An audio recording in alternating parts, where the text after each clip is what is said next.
Good morning, folks. Oddball back. I apologize, I did not do a follow-up video yesterday. We ended up had a couple people over, and well, I say a couple people. Had my friend Dave come over, and we were sitting there just hanging out and chilling. And I will say, we scored big time. Pork butt, or the Boston butt, come out delicious. Had the right amount of smoke. Just, I knocked it out of the park with that one. Not to toot my own horn, but I'm getting better at it. My ribs, I think I overcooked them just a little too much. They were a little bit on the dry side. I tried keeping them spritzed, but it's just kind of something that happens because, yeah, I did cook them a little bit longer than usual. But with the wind and everything picking up, and it was making my fire hotter, and then I had to smolder it out and just keep on top of my fire management. But yeah, my ribs got a little bit on the tough side. They were still good. They were still edible. But the bark on top was just a little too tough. But with all that saying, yeah, after I got done eating last night, it's like, all right, I got to pack it up. I am too full. And yeah, I went and laid down afterwards. Or came home late to put everything up and came and laid down, and it was a KO, and I was out from about 8 o'clock last night, 8:30, until about, think I woke up at 4:45, so, yeah. Barbecue will do that to you. But anyway, we'll get back to the video. We're going to do something special. Travis Jr., this one's for you, buddy. We're going to do a June bug 32nd ounce jig head. This is number 4 hook. And what we're going to tie today, I'm not real sure what to call it, but it is going to be a pretty one. We're going to do, and already had everything pre-cut for this because I was going to record this the other day and didn't get around to it. But we're going to tie this purple marabou on the back. I've got some of this blue and purple chenille. And then I got this June bug colored. Hey, you can actually kind of see it this time. Some of this June bug flashing. It's going to be real pretty. I want this to be kind of a brighter bug. So, one thing I did not do is get my denier threaded through. So, slip that through. And huzzah. Alright. So we're going to start with the head wraps. We're going to wrap it back.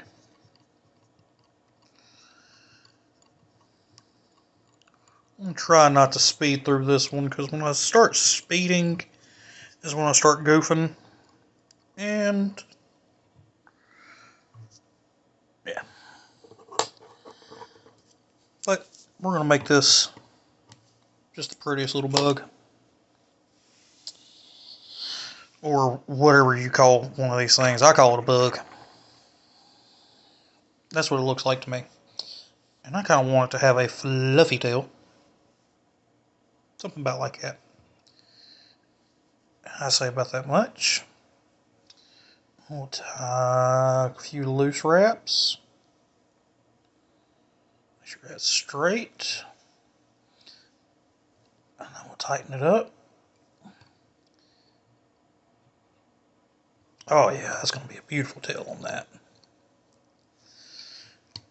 Which, one of the things I've noticed is there's a few different schools of crappie jigs.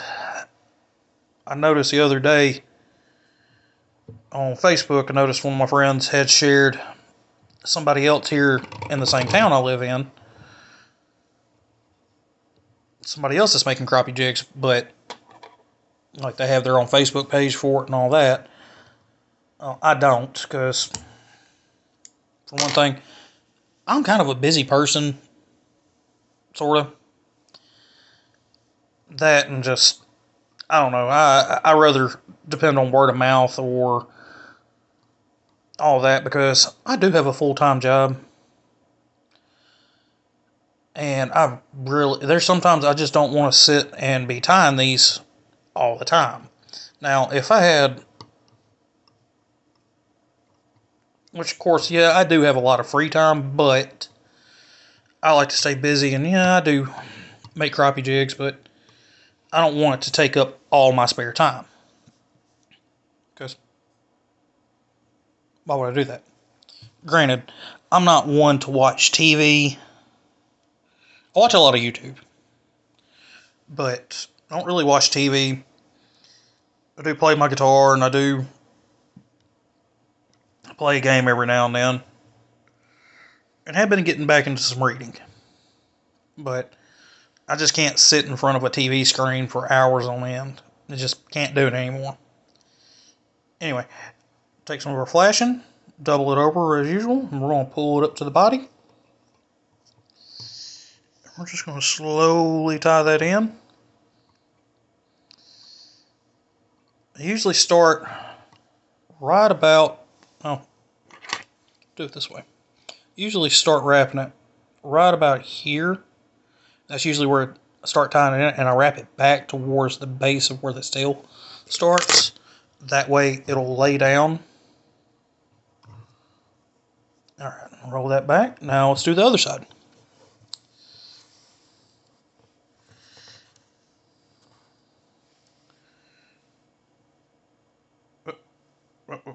Okay. Thought I was going to have another one of those pieces that were too short. But nope, just me being an idiot. Alright. We're going to lay that other one over. Make sure we're even. And then try to get it about even with the other one. We start tying it in.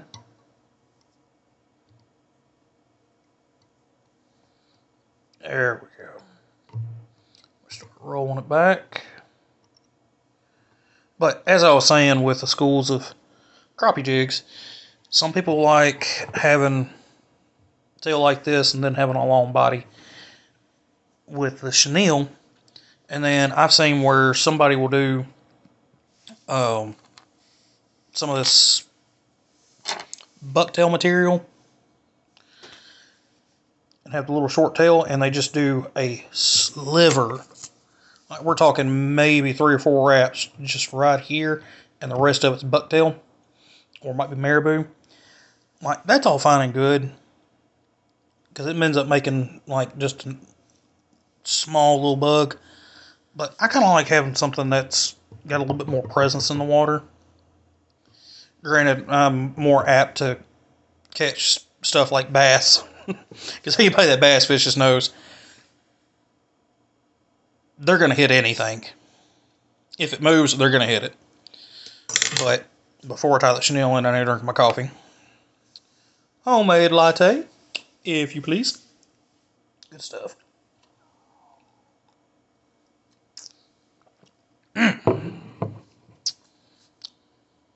I should have been a barista. Anyway. Actually, I take it back. They don't make any money. Oh, wait. I don't make any money. No! Anyway.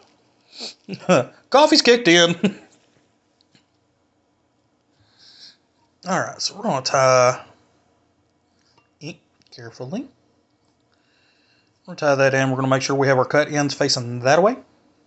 Towards the head. That way we can, when we can wrap it kind of backwards and cover up our threaded wraps. Oh, buddy, okay. We about messed up. But get that tied in, and then we swoop it back up to the head. Oh, crap. Okay, sorry about that. Had an important phone call. So we're going to pick up back where we left off. So we've got our chenille tied in, and I'm going to start slowly doing my wraps I'm going to cover up where we tied the feather in at. Whoop.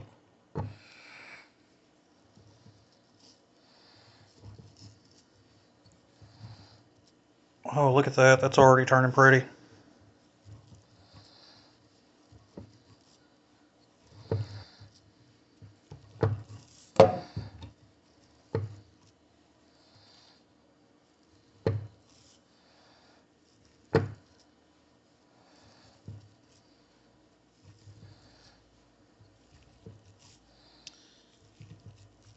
All right. Pull that forward, and we're going to wrap behind the head. And what this does is it lets you tie it in, and then whenever I pull it back, it ties it off and locks it in, just like when we do this. It just looks a little different. All right. And then we tie it off. All right, so we're going to give this the good old snippy snippy.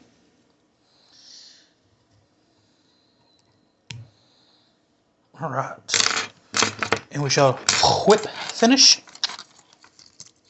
Huh, why is he saying whip like that? Cool whip. Get out of there, T-Rexy. He put an H before the W. Kudos to anybody that gets that reference.